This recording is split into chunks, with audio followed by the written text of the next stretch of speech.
I promise. So welcome everyone. This session is being recorded. No names and none of the chat will be included in the recording. I'm going to keep this pretty tight tonight, so I'm going to aim for like 35 minutes.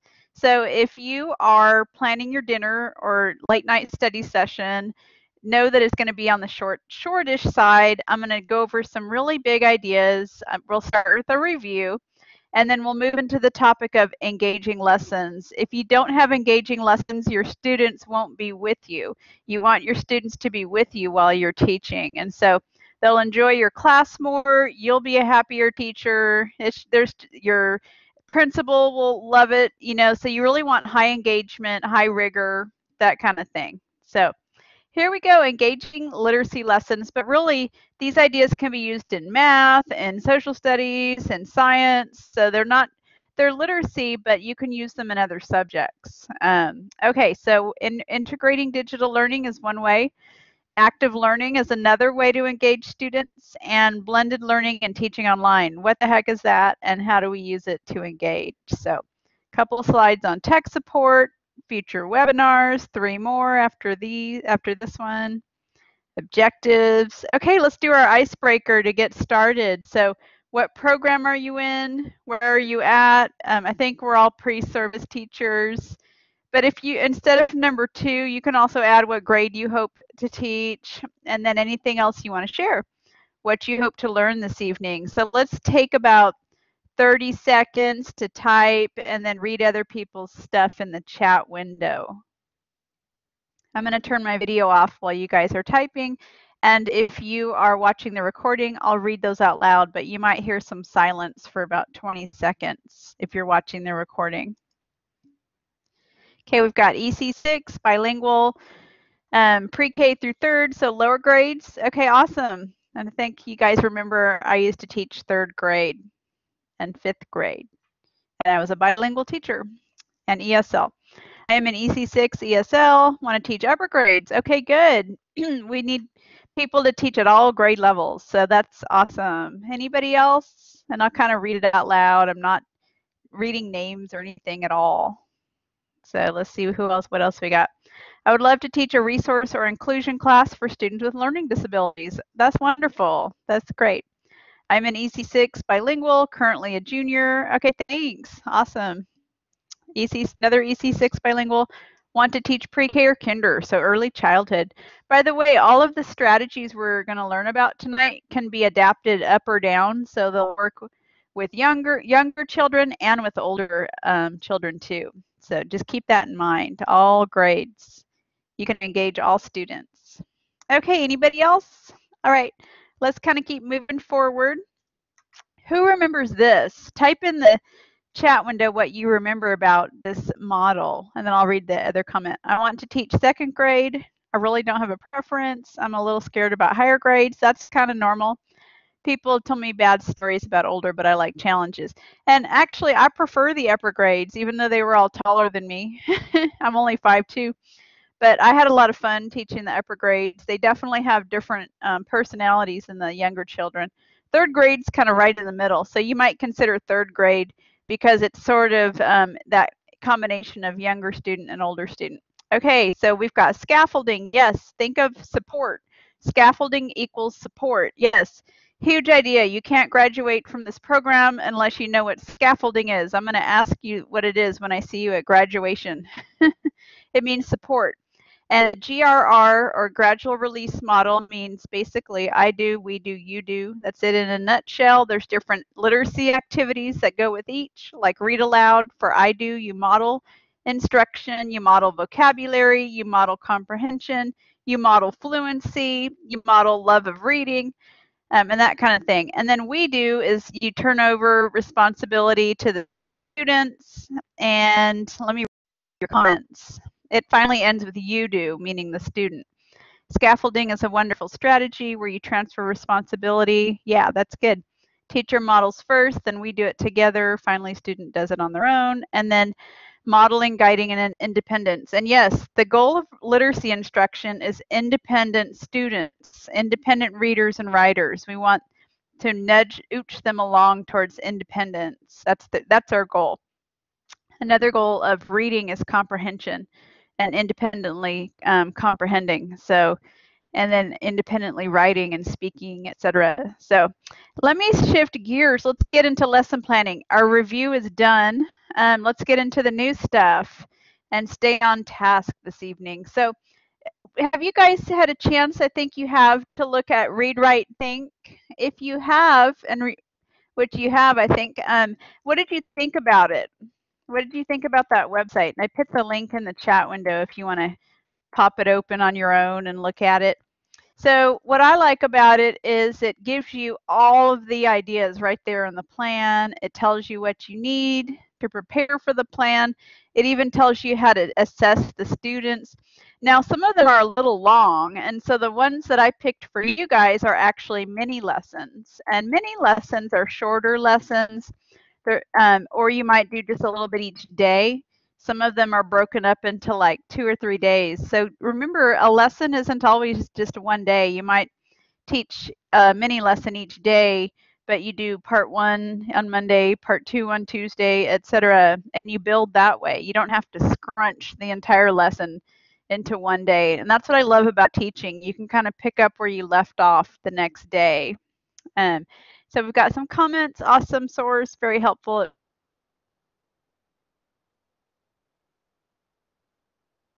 Examples. Okay, did it freeze up? I don't know if you guys heard the last part. I'll just repeat it. Okay, so what you guys need as pre-service teachers is ideas and examples. Would you guys agree? Like you have some ideas, but you need more. So that's what we want to do, is keep building our ideas. Let me just throw this out too before I go over this slide. I encourage you to have a Pinterest board, or more than one Pinterest boards for teaching. If you're not into Pinterest, there's other ways to collect lesson ideas, like just bookmark the sites that you like. I do that. I just bookmark them. But Pinterest is a good way to look online for teaching resources and then collect them, so in little boards. And I'm on Pinterest. So back to Read, Write, Think. These are the sections of a lesson, and they're a little bit like what I went over last webinar. So we've got, if you'll look on the slide on the top left, we've got objectives and standards. Your standards are your TEKS, right? Texas Essential Knowledge and Skills. Then what I like about the lessons is they tell you your resources. So materials, technology, handouts, although I would encourage you guys to use paper lists and not paper. I avoid worksheets. And then websites that you might need. So an example of a website is sometimes you'll have students read online. And so some kid-friendly websites that support what you're learning might be included. Okay, I'm in a Facebook page for Dallas-Fort Worth teachers. Oh, good. Is it the DFW Teachers Lounge? That's a good one. I'm in there. Yeah, well, I'll see you there. Every once in a while, I post something there. The third bullet point on our slide is preparation. So how do you prepare for the lesson? So you're not just winging it. It might say like collect books, or prepare students to understand blah blah, or more often it's what you're doing behind the scenes. So behind the scenes preparation. And then you get to the heart of the plan, the instructional plan, and it's usually in numbered steps or bullet points or both. And students are active in the learning, so that's why these are good lessons. Students are very active. This is our topic for tonight. And they almost always involve a digital component. So technology isn't just a separate subject anymore. It's built into every lesson. Have you noticed that? And are you seeing that in the schools too? And then finally, assessment. So this is the you do part. And then extensions. So extensions, think of those for like early finishers, students who need a challenge, students who are like, I'm done, that kind of thing. And you have to have extensions for every single lesson, and not just go and read a book, but an actual extension. Okay, and then notice on Read, Write, Think finally that they're in grade ranges. Like it'll say K through 2. And that's because all of these lessons, you can tweak or adjust them up or down. Dr. Owens and I talk a lot about teaching, and one of the things we talk a lot about is tweaking. We're like, oh, I'm always tweaking my lessons. And teachers do that. We might teach something one year one way, but then the next time we tweak it, and you're like, no, that didn't work. That's what teachers do. So that's what we can do with these lessons, is we can tweak them. Any comments, you guys? I just want to remind you about the Bloom's taxonomy owl. That's really helpful with the verbs. And Daniel says, doing well. Okay, thanks. And Dahlia says, about technology, they're using iStation. Yes, iStation is a great way for them. I think it's mainly assessment. Like students are, the teacher is able to use iStation to have students take assessments. Is that right? I need to honestly learn more about it. But iStation, I've heard a lot of schools are using it. So reading, yeah, so they can get a sense of where the kids are at. It's not the same as Google Classroom. I'm going to talk about Google Classroom this evening and how you can kind of learn more about it. Oh, we actually have one more review slide, and you remember alignment is 3 parts. So your objectives match your instruction, which matches your assessment. And so I made a little video on that you can watch on your own, and I encourage you to do so. And let's keep moving forward. Any questions on alignment? Does it make sense? So basically you state what you're going to teach in your objectives, then you teach it, and then you assess it. So it just all has to match. Okay, and here's another way to think of it. Objectives, instruction, and assessment. And there's so many ways to assess students. There's not one way. Okay, our topic for tonight, we've made it. What is student engagement? Actually, let me ask you while we're going through the webinar to feel free to type comments in the chat window. I'll kind of pause every couple minutes and look at those, but I'll keep moving. But please do feel free to even use emoticons like the happy face or thumbs up. That's appreciated, just whatever. So I'll just read it. Students who are engaged in their work are energized by 4 goals: success, curiosity, originality, and satisfying relationships, or I would even say community, a sense of community and connectedness. How do we cultivate these drives in the classroom? You've probably walked into classrooms where you just look around and you just feel that the kids are engaged. Have you been in those rooms? And then you might have walked into a classroom where everybody looked like zombies, like disengaged, and that's called a tone in the classroom. I used to walk in classrooms and I could feel in like 2 seconds whether the students were engaged. I didn't have to ask them. I could see it in their body language.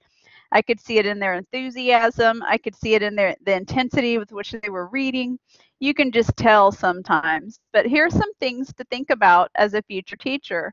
How can we make our students curious about learning? There's ways we can nudge them to be very curious, like Curious George. Help them want to know things. And children are naturally curious. How do we cultivate that? We pick interesting subjects. We talk about things ourselves. We express what we're curious about. How can we foster intrinsic motivation? So I used to work in schools where they were constantly giving the kids prizes. Like it seemed like for every little thing they did, they got a coupon or a buck or, like a paper dollar, and then they could trade them on Fridays. And if you overly bribe students, they're actually sometimes demotivated. So how can we make them really love learning and be engaged with their learning? How can we help students to feel successful in their learning? And, the answer to that is teach them at the level that's just right for them. Not too easy and not too hard, but just right. Find the just right book and find the just right activity for them. Not too easy, not too hard. The right level of challenge. And then the 4th one is how can engaged learning foster student input and voice, and then student choice with learning. So, sometimes you get choices in your assignments, and that's more motivating sometimes than like everybody will write about what I did this summer. What do you guys think about these questions? Do you have any responses or thinking on these? And if you don't, that's okay. But I just wanted to plant these seeds for you guys, and then we'll go over some of them. But this really encompasses what student engagement is: curiosity, motivation. Again, you can see it in their body language too, especially with literacy, like when they're just writing and they can't stop, that kind of thing. You just help them pick the right subject and they'll just write and write on it. So think about these things and maybe reflect on them in your reflection. Okay, so here's just some recommended reading for y'all in the slides to look at. Okay, so let's talk about digital and mobile learning, active learning, and then finally blended learning. And for the blended learning and teaching online, I'm going to share some resources, and then I would like you guys to browse the resources. So here we go. And slides, by the way, slides 17 through 19, I'm going to share my screen with you guys. Oh, let me go back. I missed something. So mobile learning. So what is that? Like, what do you guys think about mobile learning? So there's a lot of apps you can use that students can use cell phones if it doesn't violate your school's policy. Often you'll have iPads that you can borrow or share. And some schools have a bring your own device policy. So mobile learning is more ubiquitous. That means it's everywhere. It's sometimes underutilized by teachers. So think about new ways to use mobile learning with your students, and then it helps to personalize learning, especially when students have their own mobile device. Of course, there are sort of caveats to mobile learning. What might those be? Sometimes students can get off task. Sometimes, they can learn ways around and they're on some other website other than the one you directed them to. So it's a double-edged sword. It can be really engaging, but you have to really focus on what students are doing with those mobile devices. So just a few reminders for you guys to stay digitally focused as you are becoming a new teacher. So stay future-minded. It's about your students and preparing them for their future. Okay, so some examples. Have you guys heard of Kahoot? This is a really fun quiz-like, game-like way to engage students. So I think during the next webinar, I'm going to try to do Kahoot. And so download the Kahoot app, and teachers can use it. Share how you've seen it used in the chat, by the way. Teachers can use it to gamify learning. So that's another trend right now, is gamification, where students each have a mobile device or they might share. Typically, schools are moving towards one-to-one, meaning each child has one, and students as young as first grade can do Kahoot. So let's say you've just finished a unit on the Civil War with your fifth graders and you want to quiz them on some of the key activities or events. So you can create a fun quiz and students can compete to see who gets the most points. It's kind of like old school game show, but it's a mobile app. So check out Kahoot. That's just one example. And Jamie says for group projects, it's very fun. Yes, and it's hard because students will be like, oh, can we do this? And you have to kind of not do it all the time or it loses its novelty. But strategically used, it can motivate students to be really engaging. I know professors who use this with graduate students and they love it. So it's all ages if you think about it. I used it with a group of PhD students over the Maymester and they loved it. So it's really fun. Check it out. And then iPads, tablets, Arlington ISD has BYOD, bring your own device. Just talk with teachers. How do you use mobile learning? How do you use iPads? Do you have any words of wisdom for me as a new teacher? And then you'll need to learn your district's policies. So like Mansfield does mobile learning, but they have a lot of rules that go with it. So I'm going to skip ahead. You can check out, I'm going to show you guys these three, but let me just try to find the one on Mansfield. We'll come back to these slides in just a second. Arlington has a statement about mobile learning. They said, we want to make sure there are no barriers to our students' learning. That means the district will strive to provide access to whatever technology is most helpful for students and promote a culture in which students are using and engaging with technology on a daily basis. What does this have to do with literacy? Well, students can read ebooks on their iPads. They can read digital versions of textbooks on their iPads. They can create a podcast about a book they've just read. They can blog with each other about something they just read. They can write and compose newspapers. What else could students do that's literacy focused with mobile learning? Type your ideas in the chat window. Some things they do in Arlington are audiovisual equipment like your interactive whiteboards, speakers in the ceiling so you could play a poem and have really good audio for it, for instance. Number 2, they have a laptop and a docking station so you can display that. And then the third one is student equipment. They have iPads for lower grades and Chromebooks for upper grades. So keep those things in mind when you think about reading and writing. And then Mansfield, it's a little hard to read, I'll read it. They have done iPads, I think, since 2012.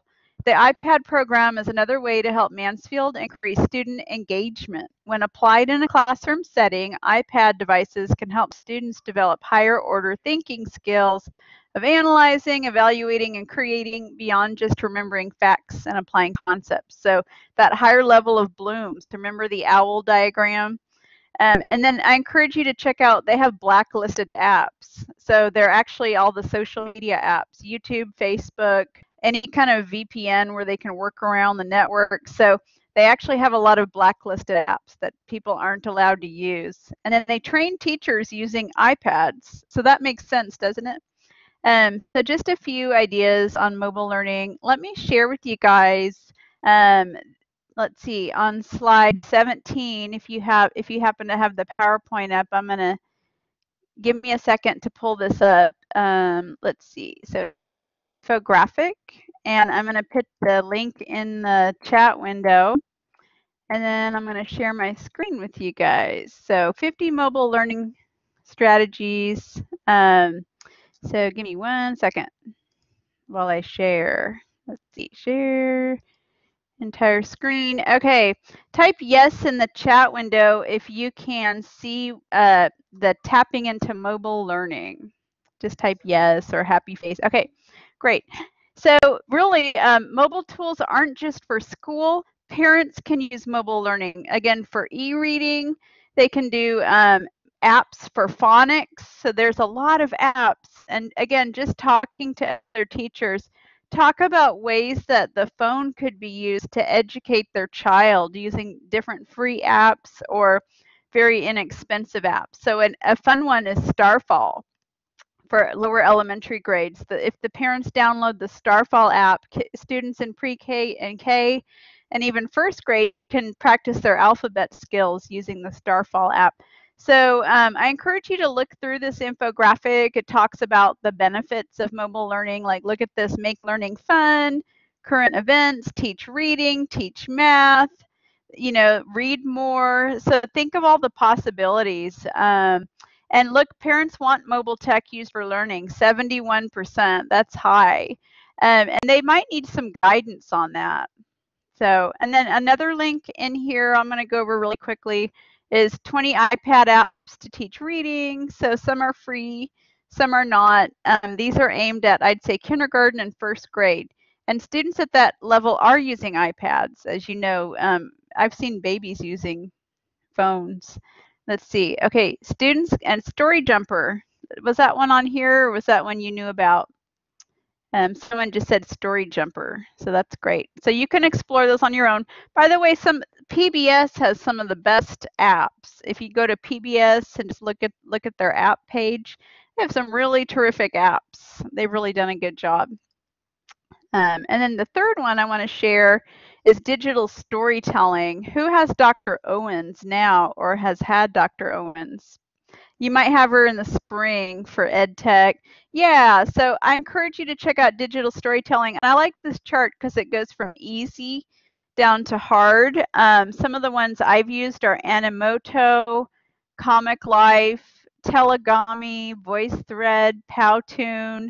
I've seen those used in the schools. So if you're looking to enhance your guided reading lesson plan, check out one of these apps.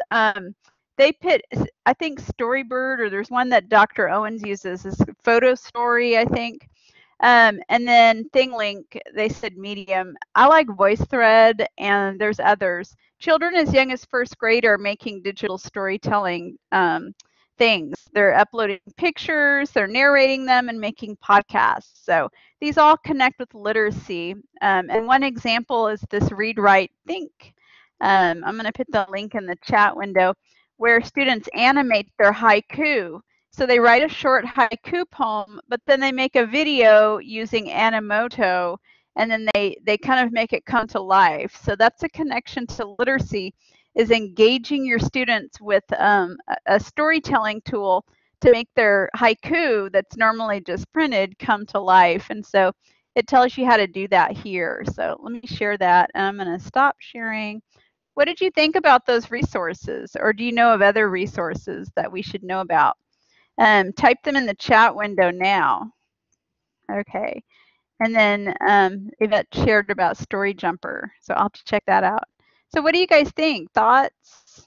Any thoughts going on in there? So just share them in the chat window. The Tech Teacher app list, yes, these are all in the PowerPoint. I'm going to put it in the, was that the digital storytelling one you were asking about? I just put the link there. All the links are in the slides though. So let me just go back to, I'm going to wrap up the webinar, keeping it a little bit short tonight. Give me a second. Any other comments, you guys? Or if you're watching the recording, I encourage you to explore the links in the slideshow. Okay, let's see. I think we're about most of the way through. Let's see, sorry, it's a little bit slow, but do consider digital learning with your guided reading lesson plan. So that's something you're doing for this class. Okay, technology, Kahoot, it's kind of a review. We've got a comment. It's really cool the amount of resources. Yes, there are so many resources out there. One I forgot to mention was Quizlet. Do you guys know Quizlet? It's actually useful for your own studying. So you can study vocabulary through Quizlet. So you might consider using this for your guided reading lesson plan, and students could review vocabulary on their own after the lesson, kind of thing. And we talked about literacy apps, so there's that link. And we talked about Arlington and Mansfield, and they have very serious mobile learning initiatives, so we need to know them. Let's move away from technology for a second, because not all classrooms have it, and you want to do other things too. So active learning, let's talk about this for a minute. So one way to make learning active is to not just lecture all the time. Don't be a worksheet teacher, we talked about, but don't lecture. Don't just lecture all the time. It gets boring. So you want students to do things like response cards. So you could have a card for yes and a card for no, or you could have an index card and it says yes on one side and no on the other. And so you might ask, or true or false, and you ask a question and then they hold up the true side if they think it's true, or yes, and then no or false on the other side. So that's one thing you can do, is you can have response cards, and that's very low tech. Whiteboards, you know what I'm talking about, the whiteboards and dry erase markers. So you can say, everybody write down the main idea of what we're reading on your whiteboard. I'm going to give you 1 minute, and then turn and talk to your neighbors. So it's not just, you know, high tech, but old school whiteboards. So get some of those for your classroom, and then turn and talk. That's like so classic. So you might be reading for 5 minutes and you say, let's pause, everybody stop, and I want you to share one main idea with your seat partner. Turn and talk, and make sure they know who to turn and talk to, and then they can, you know, tell a main idea or something. So do you guys know about turn and talk? You can't graduate unless you know about turn and talk. That's a great one. Or think, pair, share is kind of similar. And then finally, writing, just having students write in notebooks and, you know, summarize or make their own graphic organizer. Be careful with organizers. They can be overused and become a worksheet. So someone said, thank you for the resources. You're welcome. Have you guys heard about Accountable Talk? So Accountable Talk's been around since the late 90s. And really, it's giving students prompts, or stems, we call them. Teachers love these. So you paste these on the wall as a poster, and go to Pinterest and just type in Accountable Talk. Who's on Pinterest? Let me know, because I feel like I'm over talking about Pinterest. Yes, thumbs up. Okay. So go to Pinterest and you'll see that they have these prompts like, I agree with Jane because, or why do you think that? Can you tell me more? And these are students' things they say to each other, what we call crosstalk. So you don't want it to be all you and the student and you and the student. You want it to be student talking to student, and then student C talks to student A, and then student D, you want an actual conversation in your class. So these help. And believe it or not, when you just put these on the wall, the kids start to internalize them. And even if you don't even teach these, if you put these on the wall, the kids will start to do them. So I was doing a read aloud to third graders, and then one of the students said, "Can you tell me more about that?" And I said, "Where did you get that phrase?" And she's like, "It's on the wall behind you." I was like, "That's awesome. A poster is teaching my students how to sound more high level." So please do investigate accountable talk. Put posters up in your classroom with these prompts. You can model them. Modeling is powerful. That's another thing Dr. Owens and I talk about a lot. We're like, what we teach, they internalize. And it's true. So modeling these phrases helps your students to talk about books, helps them talk about their lessons, it helps them do peer review when they're doing writing workshop, that kind of thing. Accountable talk. So check it out. It's highly engaging for students. Okay, who's heard of VACT? It's kind of a special ed term, but it really can be used in the general ed classroom. So some of you are doing bilingual, and I think everybody's doing ESL. This is really helpful for English language learners. We talk about scaffolding, so visual, auditory, kinesthetic, tactile. Kinesthetic is like role plays, movement. Tactile is with your fingers. Think T for touching, like tactile, like tracing sandpaper letters. Kinesthetic would be like acting out a word or role playing the Boston Tea Party, getting students really involved. So remember the acronym VACT. It means multisensory. I think we're going to wrap up in just a second. And then also the thought-provoking questions. Like if you're reading a book about the environment, just say, have you ever thought about, this idea that the world is overpopulated, and or whatever. You want to make it sound more intriguing than that, but just kind of starting with a really provocative question. Did you know that there are 7.5 billion people on the planet? And some of the kids will go like, whoa, or like, man.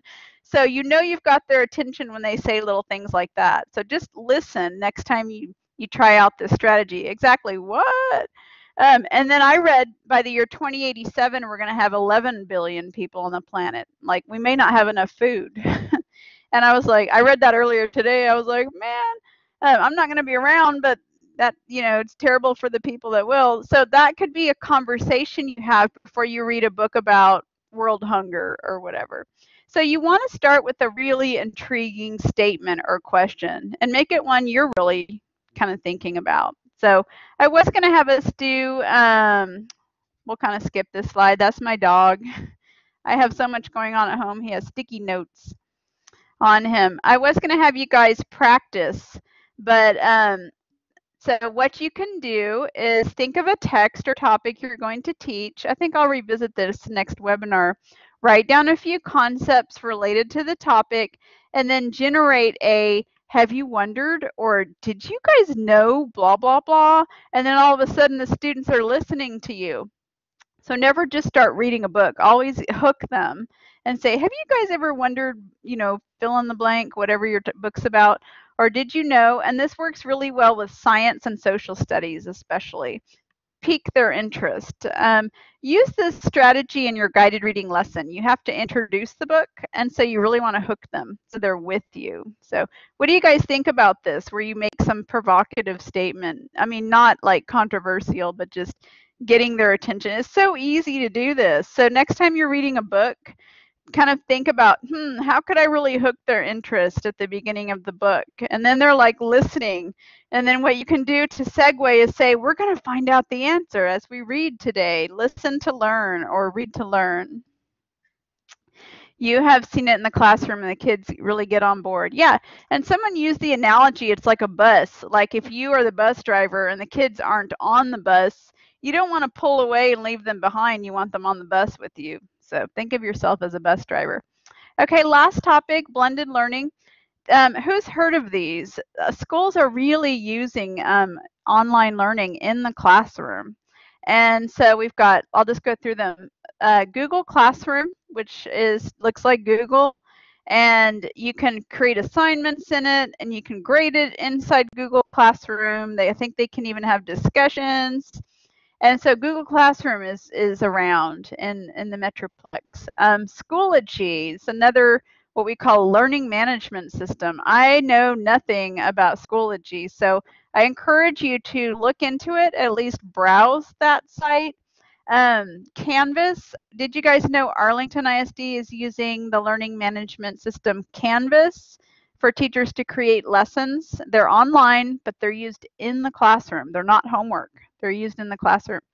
And then Edmodo is like a social networking type of site. It's not an actual social networking. It's password protected and secure. But teachers can create assignments for students to come in, sit down, and do right there in the classroom on Edmodo. So check that out. And then kids are blogging as young as first grade. So KidBlog is one some districts are using. And so I would say you need to at least be familiar with these so you can mention them in job interviews. What do you guys think about these? Have you seen them? Have you explored them? Any thoughts that you guys have?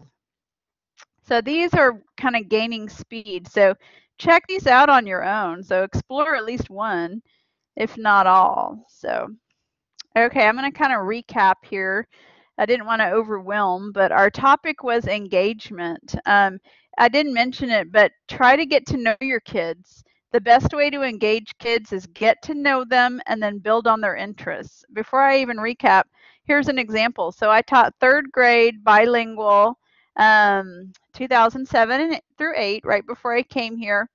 And my kids loved lowriders. So guess what? I did a lowrider unit. Now I use the word unit very loosely. I bought a bunch of books about lowriders. There's a bunch of fiction and nonfiction books, and there's actually a lot of really great lesson connections. They had good vocabulary in those books. There was one by Gary Soto that was really hilarious about this little girl had a low little kind of like it wasn't a real car, but like a fake car, and she rode it around. Kids loved it. They loved those lowrider books. So everybody knows what a lowrider is, right? And so we just got into those books and they just devoured them. So that's an example where getting to know your kids really helps you to find engaging content that they'll want to read. So I just got to know them, throughout the day as you're walking to the cafeteria, talk to them, that kind of thing. So it doesn't have to be like official, formal. Just get to know your kids, find content that engages them. So I forgot to mention that. So engagement can be online with digital tools. We talked about mobile learning. We talked about Google Classroom. There's another tool students or teachers are using called Padlet. That's another one. I didn't really go over that. Maybe next time. Engagement can be low tech or high tech. It can be paper, pencil. Doesn't have to be, super fancy. It can be accountable talk where they have prompts or stems. You are the model to guide engagement. And it also goes back to just lesson design for engagement, foster dialogue and interaction. Do you guys have any ideas you want to add to this? Anything you want to add? You can also feel free to share in your reflection. Okay, and then I'm going to skip that slide, and next webinar is Tuesday, October 10th, and we're going to talk about something that everyone needs to know. How do you do modifications, accommodations, and enrichment? So lots of great topics for you. And I just put a quote in there. Tell me and I forget. Teach me and I may remember. Involve me and I learn. And that's a great quote to put on your classroom wall, Benjamin Franklin. Okay, I love it too. Yeah, involve me and I learn and I don't get bored. So keep going. One day your plane will touch down and you will have arrived at your graduation. So right now we're kind of in the middle of the air with your program. So that's it, you guys. Put any final words in the chat window. I kept it to 40 minutes. I'm going to try to go a little faster next time, but I don't want to go too fast. Don't want to go too slow. So thanks for watching.